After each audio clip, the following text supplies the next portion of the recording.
দলমায় ফেরার পথে বিঘের পর বিঘে আলু জমি মারিয়ে দিল হাতির দল। গতকাল রাতে সোনামুখীর জঙ্গল পেরিয়ে 23 থেকে 25টি হাতি ঢুকে পড়ে রাধানগর রেঞ্জের প্রকাশ ও উলিয়ারা এলাকায়। সেখানে বিঘর পর বিঘে আলু জমি মারিয়ে দেয় হাতির দল। আলু তোলার ঠিক আগে হাতির দলের তাণ্ডবে বিঘের পর বিঘে জমির আলু এইভাবে নষ্ট হয়ে যাওয়ায় মাথায় হাত পড়েছে এলাকার চাষিদের। প্রতি বছরের মতো চলতি বছরও অগস্ট মাসে খাবারের খোঁজে পশ্চিম মেদিনীপুরের সীমানা পেরিয়ে দফায় দফায় বাঁকুড়ায় প্রবেশ করে হাতির দল। ওই মাসেই প্রায় 63টি হাতি ঢুকে পড়ে বাঁকুড়ায়। বিষ্ণুপুর, সোনামুখী ও বেলিয়াতোরের জঙ্গল পেরিয়ে হাতির দল শটান হাজির হয় বর্জরায় পাবুয়ায় জঙ্গলে। সেখানে প্রায় 4 মাস কাটিয়ে দিন 2 আগে হাতির দল ফিরতে শুরু করে পশ্চিম মেদিনীপুরের দিকে। ফেরার পথে গতকাল রাতে 23 থেকে 25টি হাতির দল সোনামুখীর জঙ্গল পেরিয়ে হাতির দলটি ঢুকে পড়ে রাধানগর রেঞ্জের প্রকাশ ও উলিয়ারা গ্রাম লাগোয়া বিস্তীর্ণ আলু জমিতে। বিঘের পর বিঘে আলুর জমিতে রাতভর তাণ্ডব চালায় হাতির দলটি। আর কয়েক সপ্তাহের মধ্যেই পোখরাজ আলুর জমি থেকে তুলতেন এলাকার চাষিরা। তার ঠিক আগে এইভাবে বিঘের পর বিঘে জমির আলু ক্ষতিগ্রস্ত হওয়ায় মাথায় হাত চাষিদের। ক্ষতিগ্রস্ত চাষিদের দাবি, বিঘে প্রতি আলু চাষে খরচ হয়েছে 30 থেকে 40 হাজার টাকা। সমবায় ও স্থানীয় মহাজনদের কাছে ঋণ নিয়ে সেই টাকা জোগাড় করেছিলেন চাষিরা। পোখরাজ আলুর ফলনও হয়েছিল ভালো, কিন্তু ফসল তোলার ঠিক আগে এইভাবে হাতির দলের তাণ্ডবে বিঘের পর বিঘে আলু ক্ষতিগ্রস্ত হওয়ায় কিভাবে এখন সেই ঋণ শোধ করবেন সেই নিয়ে প্রবল দুশ্চিন্তায় পড়েছেন চাষিরা। আমাদের ক্ষতি আলু জমির প্রতি প্রচন্ড ক্ষতি হয়েছে। গত রাত্রে 1টা-1:30টার সময় হাতি এসছে।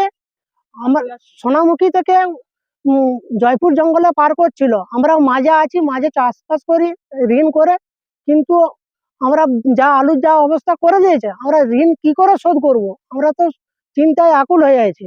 আমরা সরকারের কাছে অনুরোধ করছি যেন এই ক্ষতিপূরণটা আমাদেরকে দেয়। এলাকায় মোট কত বিঘা তো হয়েছে ক্ষতি? কয়েকশো বিঘা ক্ষতি করে দিয়েছে। আমরা এই নিয়ে বিরাট চিন্তায় আছি যে মহাজনকে কি করে দেখা শোধ করবো।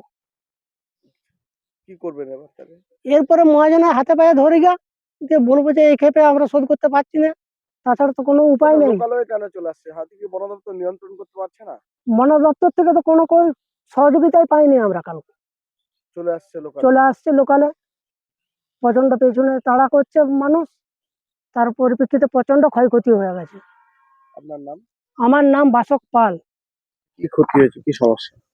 কি সমস্যা বলছে, দেখুন আলু বাড়ি তো আপনারা দেখতেই পাচ্ছেন, আর কি করে নতুন কি করে আর নতুন কিছু আর বলার আছে? আলু বাড়ি এই যে গাছ ভেঙে দিয়ে চলে গেছে, দেখুন ক্ষতিটা দেখুন, ক্যামেরা করে দেখলেন। পোখরাজ আলু। না, কিসে ক্ষতি করেছে? হাতিতে। কখন এসেছিল হাতি? হাতি ধরুন 1টা-1:30টা। কত রাতে? গত রাতে 1টা-1:30টার সময় এসেছিল। তারপর কি করলো?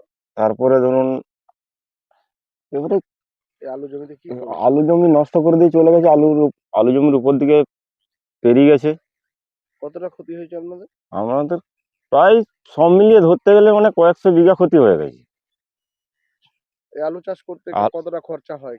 আলু চাষ করতে ধরুন মোটামুটি বিঘা প্রতি প্রায় 30-40 হাজার টাকা করে খরচা হয়।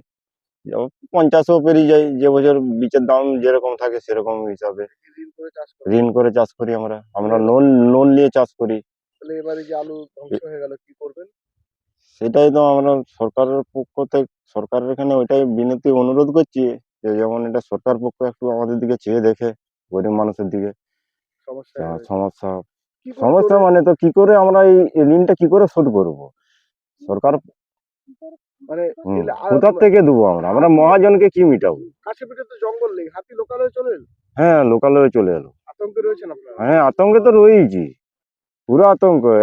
আবার যে গেছে, আবার যে তারা সেই হাতিগুলো যে ফিরবে না সেটাও আমরা বলতে পারছি না। আবার হয়তো ফিরতেও পারে দ্বিতীয়বার। আপনার নাম? আমার নাম হচ্ছে জয়ন্ত বাউরি।